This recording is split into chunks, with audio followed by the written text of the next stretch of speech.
ये है north Korea, जो कि चाइना के बिल्कुल साथ वाक़या है। हाल ही में नॉर्थ कोरिया में काफ़ी खतरनाक फ्लड्स आते हैं, जिसकी वजह से 4000 लोग मारे जाते हैं। अब नॉर्थ कोरिया में कवानीन काफ़ी ज़्यादा सख्त है। फ्लड्स की वजह से हज़ारों लोगों के मरने के बाद नॉर्थ कोरिया के प्रेसिडेंट किम जोंग उन ने बड़ा सख्त एक्शन लिया है। नॉर्थ कोरिया के 30 गवर्नमेंट ऑफिशियल्स, जिनका काम होता है फ्लड्स को मैनेज करना, लोगों की जान बचाना, उन 30 गवर्नमेंट ऑफिशियल्स की नाअहली की वजह से नॉर्थ कोरिया के प्रेसिडेंट किम जोंग उन ने फांसी दे दी है। और इसकी जस्टिफिकेशन ये दी गई है कि इन गवर्नमेंट ऑफिशियल्स की वजह से 4000 लोगों को मरना पड़ा। अगर ये लोग अपना काम सही से करते और लापरवाही ना दिखाते तो इतने ज्यादा लोग ना मारे जाते। अब काफी सारे लोग किम जोंग उन के एक्शन पर कह रहे हैं कि इतनी ज्यादा खतरनाक पनिशमेंट नहीं देनी चाहिए थी। इस पर आप सबकी क्या राय है? क्या नॉर्थ कोरिया के प्रेसिडेंट को ऐसी पनिशमेंट देनी चाहिए थी या ऐसा नहीं करना चाहिए था? इसके अलावा नॉर्थ कोरिया की हिस्ट्री की बात की जाए तो ये भी काफी सारी कॉन्फ्लिक्ट्स का शिकार हो चुका है।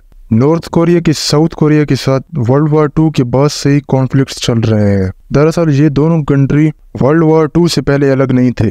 उस वक्त ये पूरा एरिया कोरिया के नाम से जाना जाता था और ये जापान का हिस्सा था। वर्ल्ड वार 2 में जब जापान ने सरेंडर किया तो सोवियत यूनियंस और अमेरिका की फोर्सेस ने इस जगह को 2 हिस्सों में बांटकर कब्जा जमा लिया। सोवियत यूनियंस ने नॉर्थ कोरिया पर कब्जा कर लिया और अमेरिकन फोर्सेस ने साउथ कोरिया पर कब्जा कर लिया। फिर कुछ साल बाद अमेरिकन फोर्सेस और सोवियत यूनियंस की फोर्सेस कोरिया से निकल गई थी, बट कोरिया को 2 हिस्सों में डिवाइड करके एक दूसरे का दुश्मन बना गई थी। नॉर्थ कोरिया की गवर्नमेंट को सोवियत यूनियंस की सपोर्ट थी और साउथ कोरिया की गवर्नमेंट को अमेरिकन की सपोर्ट थी। नॉर्थ कोरिया और साउथ कोरिया दोबारा इकट्ठा होकर एक कंट्री बनना चाहते थे, बट साउथ कोरिया अपने गवर्नमेंट के अंदर पूरे कोरिया को कंट्रोल करना चाहता था और नॉर्थ कोरिया अपनी गवर्नमेंट के अंदर पूरे कोरिया को कंट्रोल करना चाहता था, जिसकी वजह से 1950 से लेकर 1953 तक कोरियन वॉर हुई, जिसके नतीजे में 30 लाख लोग मारे गए और दोनों कंट्रीज को कुछ भी हासिल नहीं हुआ।